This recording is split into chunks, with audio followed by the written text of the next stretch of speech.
सुभाष चंद्र बोस की जीवनी। आज इस वीडियो में हम आपको सुभाष चंद्र बोस की जीवनी के बारे में बताने जा रहे हैं।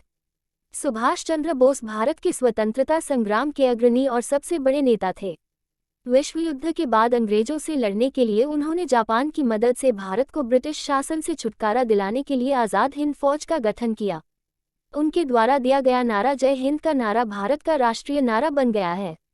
तुम मुझे खून दो मैं तुम्हें आज़ादी दूंगा का भी नारा उनका ही था, जो उस समय बहुत ज़्यादा प्रचलन में आया। आज इस आर्टिकल में हम आपको सुभाष चंद्र बोस की जीवनी के बारे में बताएंगे। सुभाष चंद्र बोस का जन्म 23 जनवरी 1897 में उड़ीसा के कटक शहर में हुआ था। उनके पिता का नाम जानकीनाथ बोस था। उनकी माता का नाम प्रभावती था। जानकीनाथ बोस कटक शहर के मशहूर वकील, लेकिन पहले वे सरकारी वकील पर थे। उसके बाद में उन्होंने निजी प्रैक्टिस शुरू कर दी थी। उन्होंने कटक की महापालिका में लंबे समय तक काम किया और बंगाल विधानसभा के समय भी रहे थे। उन्हें राय बहादुर का खिताब भी अंग्रेजों द्वारा मिला था। सुभाष चंद्र के नानाजी का नाम गंगानारायण दत्त था। दत्त परिवार को कोलकाता का एक कुलीन कायस्थ परिवार माना जाता था। सुभाष चंद्र बोस को मिलाकर वे 6 बेटियां और 8 बेटे यानी कुल 14 संतानें थीं। सुभाष चंद्र जी 9वें स्थान पर थे। कहा जाता है कि सुभाष चंद्र को अपने भाई शरद चंद्र से सबसे अधिक लगाव था। शरद बाबू प्रभावती जी और जानकीनाथ के दूसरे बेटे थे। शरद बाबू की पत्नी का नाम विभावती था। सुभाष चंद्र बोस की पत्नी का नाम एमिली शेनकल था।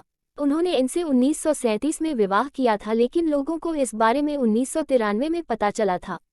इनसे उन्हें एक बेटी है जिसका नाम अनिता बोस फाफ है।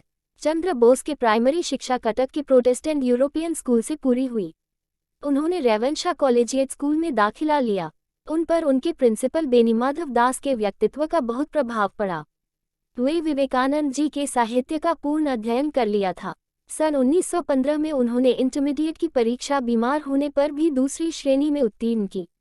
1916 में B.A. ऑनर्स के छात्र थे। प्रेसिडेंसी कॉलेज के अध्यापकों और छात्रों के बीच झगड़ा हो गया। सुभाष ने छात्रों का साथ दिया, जिसकी वजह से उन्हें 1 साल के लिए निकाल दिया और परीक्षा नहीं देने दी। उन्होंने बंगाली रेजिमेंट में भर्ती के लिए परीक्षा दी, मगर आंखों के खराब होने की वजह से उन्हें भर्ती नहीं किया गया। स्कॉटिश चर्च में कॉलेज में उन्होंने प्रवेश किया, लेकिन मन नहीं माना, क्योंकि मन केवल सेना में ही जाने का था। जब उन्हें लगा कि उनके पास कुछ समय शेष बचता है, तो उन्होंने टेटोरियल नामक आर्मी में परीक्षा दी और उन्हें विलियम सेनाले में प्रवेश मिला और फिर B.A. ऑनर्स में खूब मेहनत की और सन 1919 में एक B.A. ऑनर्स की परीक्षा प्रथम आकर पास की और साथ में कलकत्ता विश्वविद्यालय में उनका स्थान दूसरा था। उनकी अब उम्र इतनी हो चुकी थी कि वे केवल एक ही बार प्रयास करने पर ही ICS बना जा सकता था। उनके पिताजी की ख्वाहिश थी कि वे ICS बने, और फिर क्या था, सुभाष चंद्र जी ने पिता से एक दिन का समय लिया, केवल ये सोचने के लिए कि ICS की परीक्षा देंगे या नहीं। इस चक्कर में वे पूरी रात सोए भी नहीं थे। अगले दिन उन्होंने सोच लिया कि वे परीक्षा देंगे। वे 15 सितंबर 1919 को इंग्लैंड चले गए। किसी वजह से उन्हें किसी भी स्कूल में दाखिला नहीं मिला। फिर क्या था, उन्होंने अलग रास्ता निकाला। सुभाष जी ने किड्स विलियम हॉल में मानसिक एवं नैतिक ज्ञान की ट्राइपास ऑनर्स की परीक्षा के लिए दाखिला लिया। इससे उनके रहने व खाने की समस्या हल हो गई और फिर ट्राइपास ऑनर्स की आड़ में ICS की तैयारी की और 1920 में उन्होंने वरीयता सूची में 4था स्थान प्राप्त कर परीक्षा उत्तीर्ण की। स्वामी विवेकानंद और महर्षि अरविंद घोष के आदर्शों और ज्ञान ने उन्हें अपने भाई शरदचंद्र से बात करने पर मजबूर कर दिया और उन्होंने एक पत्र अपने बड़े भाई शरदचंद्र को लिखा, जिसमें उन्होंने पूछा कि मैं ICS बनकर अंग्रेजों की सेवा नहीं कर सकता। फिर उन्होंने 22 अप्रैल 1921 को भारत सचिव E0S0 मॉन्टेग्यू को ICS से त्यागपत्र दिया। उन्होंने एक पत्र देशबंधु चित्तरंजन दास को लिखा। उनके इस निर्णय में उनकी माता ने उनका साथ दिया। उनकी माता को उन पर गर्व था। फिर सन 1921 में ट्राइपास ऑनर्स की डिग्री लेकर अपने देश वापस लौटे। सुभाष चंद्र बोस ने कोलकाता के देशबंधु चित्तरंजन दास से प्रेरित होकर उन्होंने इंग्लैंड से दास बाबू को पत्र लिखा और उनके साथ में काम करने के लिए अपनी इच्छा जताई। सुभाष चंद्र बोस ने ये ठान लिया था कि वे देश की आज़ादी के लिए काम करेंगे। सुभाष चंद्र महात्मा गांधी से 20 जुलाई 1921 को मिले और गांधी जी के कहने पर सुभाष जी कलकत्ता जाकर दास बाबू से मिले। दास बाबू ने 1922 में कांग्रेस के अंतर्गत स्वराज्य पार्टी की स्थापना की। अंग्रेज सरकार का विरोध करने के लिए कोलकाता महापालिका का चुनाव स्वराज पार्टी ने विधानसभा के अंदर से लड़ा और जीता भी। बोस ने सबसे पहले कोलकाता के सभी रास्तों के नाम बदल डाले और भारतीय नाम दे दिए। पुराने कोलकाता का रंग रूप ही बदल दिया। उस समय सुभाष चंद्र बोस के महत्वपूर्ण युवा नेता बन चुके थे। स्वतंत्र भारत के लिए जिन जिन लोगों ने अपने जानें दी थी, उनके परिवार के लोगों को महापालिका में नौकरी मिलने लगी। सुभाष चंद्र बोस की पंडित जवाहरलाल नेहरू जी के साथ अच्छी बनती थी। उस कारण बोस ने जवाहरलाल नेहरू जी के साथ मिलकर कांग्रेस के अंतर्गत युवकों की इंडिपेंडेंस लीग शुरू की। 1928 में जब वह साइमन कमीशन भारत आया था, तब कांग्रेस के लोगों ने उसे काले झंडे दिखाए और उसे वापस जाओ के नारे लगाए। कांग्रेस ने 8 लोगों के सदस्यता आयोग बनाया था कि साइमन कमीशन को उसका जवाब दे सके। सुभाष चंद्र बोस ने इस आंदोलन का नेतृत्व किया। इस आयोग में मोतीलाल नेहरू अध्यक्ष और सुभाष जी सदस्य थे। 1928 में आयोग ने नेहरू रिपोर्ट पेश की और कांग्रेस का वार्षिक अधिवेशन मोतीलाल नेहरू की अध्यक्षता में कोलकाता में हुआ। इसमें सुभाष चंद्र जी ने खाकी कपड़े पहनकर मोतीलाल नेहरू को सलामी दी। अधिवेशन में गांधी जी ने अंग्रेज सरकार से पूर्ण स्वराज्य की जगह डोमिनियन स्टेटस मांगे। सुभाष चंद्र और जवाहरलाल जी को पूर्ण स्वराज की मांग कर रहे थे, लेकिन गांधी जीवन के इस बात से सहमत नहीं थे।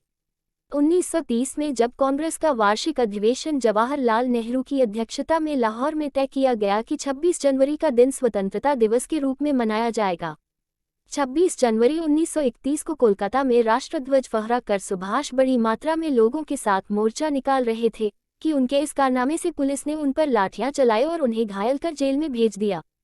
जेल यात्रा। सुभाष जी ने अपने पूरे जीवन में करीब 11 बार जेल यात्रा की। उन्हें 16 जुलाई 1921 में 6 महीने का कारावास हुआ। 1925 में गोपीनाथ साहा के एक क्रांतिकारी ने कोलकाता की पुलिस में अधिकारी चार्ल्स टेगार्ट को मारना चाहा, मगर गलती से अर्नेस्टडे नाम के व्यापारी को मार दिया, जिस वजह से गोपीनाथ को फांसी की सजा दे दी गई। 5 नवंबर 1925 में कोलकाता में चित्तरंजन दास चल बसे। ये खबर रेडियो में सुभाष जी ने सुन ली थी। कुछ दिन सुभाष जी की तबीयत खराब होने लगी और उन्हें तपेदिक हो गया था, लेकिन अंग्रेजी सरकार ने उन्हें रिहा नहीं किया। सरकार की यह शर्त थी कि उन्हें रिहा तभी किया जाएगा जब वह इलाज के लिए यूरोप चले जाएंगे, मगर सुभाष जी ने इस शर्त ठुकरा दिया, क्योंकि सरकार ने यह बात साफ नहीं की थी कि सुभाष चंद्र जी कब भारत वापस आ सकेंगे। पर अब अंग्रेजी सरकार दुविधा में पड़ गई थी, क्योंकि सरकार यह नहीं चाहती थी कि बोस कारावास में ही खत्म हो जाए, इसलिए उन्होंने उनका इलाज डलहौजी में करवाया। 1930 में सुभाष चंद्र बोस जेल में ही थे और चुनाव में उन्हें कोलकाता का महापौर चुन लिया गया था, जिस कारण ने रिहा कर दिया गया। 1932 में सुभाष चंद्र बोस को फिर पकड़ लिया गया और उन्हें अल्मोड़ा जेल में रखा गया। अल्मोड़ा जेल में उनकी तबीयत फिर खराब हुई, जिसके कारण चिकित्सकों की सलाह से वे यूरोप चले गए। 1933 से 1936 तक वे यूरोप में ही रहे। वहां पर वे इटली के नेता मुसोलिनी से मिले, जिन्होंने उन्हें भारत के स्वतंत्रता संग्राम में सहायता करने का वादा किया। बाद में वे विट्ठल भाई पटेल से भी मिले। विट्ठल भाई पटेल के साथ सुभाष जी ने मंत्रणा की, जिसे पटेल व देश की विश्लेषण के नाम से प्रसिद्धि मिली। इस वार्तालाप की गांधी जी ने घोर निंदा की। विट्ठल भाई पटेल ने अपनी सारी संपत्ति सुभाष के नाम कर दी और सरदार भाई पटेल, जो विट्ठल भाई पटेल के छोटे भाई थे, उन्होंने इस वसीयत को मना कर दिया और उन पर मुकदमा कर दिया। सरदार वल्लभ भाई पटेल ये मुकदमा जीत गए। सारी संपत्ति गांधी जी के हरिजन समाज को सौंप दी गई। 1934 में जब सुभाष चंद्र के पिता की मृत्यु हुई तो ये खबर सुनते ही वे हवाई जहाज से कराची होते हुए कोलकाता लौटे। कोलकाता पहुंचते ही अंग्रेज सरकार ने गिरफ्तार कर लिया और कई दिनों तक जेल में रखा और उन्हें वापस यूरोप भेज दिया गया। कार्यक्षेत्र। 1938 में कांग्रेस का वार्षिक अधिवेशन हरिपुरा में हुआ। ये कांग्रेस के 51वां अधिवेशन था, इसलिए उनका स्वागत 51 बैलों द्वारा खींचे गए रथ से किया गया था। इस अधिवेशन में उनका भाषण बहुत ही प्रभावशाली था। 1937 में जापान ने चीन पर आक्रमण कर दिया। सुभाष जी ने चीनी जनता की सहायता के लिए डॉक्टर द्वारकानाथ कोटिनस के साथ चिकित्सा दल भेजने का निर्णय लिया। 1938 में गांधी जी ने कांग्रेस अध्यक्ष पद के लिए सुभाष चंद्र बोस को चुना, लेकिन सुभाष जी को कार्यपद्धति पसंद नहीं आई और द्वितीय विश्व युद्ध के बादल छा गए। सुभाष ने सोचा कि क्यों न इंग्लैंड की कठिनाई का फायदा उठाकर भारत की स्वतंत्रता संग्राम में तेजी लाई जाए, परंतु गांधी जी इस बात से सहमत नहीं थे। 1939 में जब दोबारा अध्यक्ष चुनने का वक्त आया तो स्वास्थ्य चाहते थे कि कोई ऐसा इंसान अध्यक्ष पद पर बैठे जो किसी बात पर दबाव बर्दाश्त करे और मानव जाति का कल्याण करे। गांधी जी ने दोबारा अध्यक्ष पद के लिए पट्टाभी सीतारमैया को चुना। कवि रविंद्रनाथ ठाकुर ने गांधी जी को खत लिखा और कहा कि अध्यक्ष पद के लिए सुभाष चंद्र ही ठीक रहेंगे, लेकिन गांधी जी ने इस बात को अनसुनी कर दिया और अध्यक्ष पद पर को लेकर कोई और समझौता नहीं किया। जब गांधी जी ने सीतारमैया का साथ दिया और सुभाष जी ने भी चुनाव में अपना नाम दे दिया। चुनाव में सुभाष जी को 1580 मत और बाबू सीतारमैया को 1377 मत प्राप्त हुआ और सुभाष जी जीत गए। गांधी जी ने सीतारमैया की हार को अपनी हार बताया और अपने कांग्रेस के साथियों से कहा कि अगर वे सुभाष जी के तौर तरीके से सहमत नहीं है तो वह कांग्रेस से हट सकते हैं। इसके बाद कांग्रेस 14 में से 12 सदस्यों ने इस्तीफा दे दिया। जवाहरलाल नेहरू तटस्थ बने रहे और शरदबाबू सुभाष जी के साथ रहे। 1939 में त्रिपुरी में एक वार्षिक अधिवेशन हुआ। इस अधिवेशन के समय सुभाष जी को तेज बुखार हो गया, जिसके कारण वे इतने बीमार हो गए कि उन्हें स्ट्रेचर पर लिटाकर अधिवेशन में लाया गया। इसके बाद में 29 अप्रैल 1939 को सुभाष जी ने इस्तीफा दे दिया। 16 जनवरी 1941 को पुलिस को चकमा देते हुए एक पठान मोहम्मद जियाउद्दीन वेश में भी अपने घर से निकले और शरद बाबू के बड़े बेटे की शिशिर ने उन्हें अपनी गाड़ी में कोलकाता से दूर गोमोह तक पहुंचाया। गोमोह रेलवे स्टेशन से फ्रंटियर मेल पकड़कर पेशावर पहुंच गए। पेशावर में एक सहकारी फॉरवर्ड ब्लॉक के सहकारी मियां अकबर शाह से मिले। उन्होंने सुभाष की मुलाकात कीर्ति किसान पार्टी के भगत राम तलवार से कराई। भगत राम के साथ सुभाष नेताजी अफगानिस्तान की राजधानी काबुल की ओर निकल गए। इस सफर में भगत राम तलवार रहमत खान नाम के पठान और सुभाष उनके गूंगे बहरे चाचा जी बन गए। उन्होंने पहाड़ियों में पैदल चलकर सफर पूरा किया। बोस पहले रूसी दूतावास में प्रवेश करना चाहा, लेकिन वह इसमें सफल नहीं हो पाए। इसके बाद में उन्होंने जर्मन और इटालियन दूतावास में प्रवेश पाने की कोशिश की, जिसके बाद इटालियन दूतावास ने उनको प्रवेश पाने की कोशिश सफल रही। जर्मन और इटालियन के दूतावासों ने उनकी मदद की और अंत में हॉलैंड मैजेंटा नामक इटालियन व्यक्ति के साथ सुभाष ने काबुल से निकलकर रूस की राजधानी मास्को होते हुए जर्मनी राजधानी बर्लिन में पहुंचे। सुभाष बर्लिन में कई नेताओं के साथ मिले। उन्होंने जर्मनी में भारतीय स्वतंत्रता संगठन और आज़ाद हिंद रेडियो की स्थापना की। 29 मई 1942 को सुभाष चंद्र बोस जर्मनी के सर्वोच्च नेता अडोल्फ हिटलर से मिले, लेकिन हिटलर की भारत के विषय में विशेष रुचि नहीं थी, जिसके कारण उन्होंने सुभाष की मदद करने का कोई पक्का वादा नहीं किया। सुभाष को पता लगा कि हिटलर और जर्मनी से किए गए वादे झूठे निकले, इसलिए 8 मार्च 1993 को जर्मनी के कील बंदरगाह में भी अपने साथी आबिद हसन साफरानी के साथ एक जर्मन पनडुब्बी में बैठकर पूर्वी एशिया की ओर निकल दिए गए। नारे जय हिंद का नारा, तुम मुझे खून दो मैं तुम्हें आज़ादी दूंगा।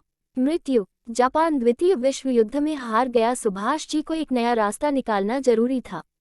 उन्होंने रूस से मदद मांगने की सोच रखी थी और 18 अगस्त 1945 को नेताजी हवाई जहाज से मसूरिया की तरफ जा रहे थे। इस सफर के दौरान वे लापता हो गए और इस दिन के बाद में कभी किसी को नहीं दिखाई दिए।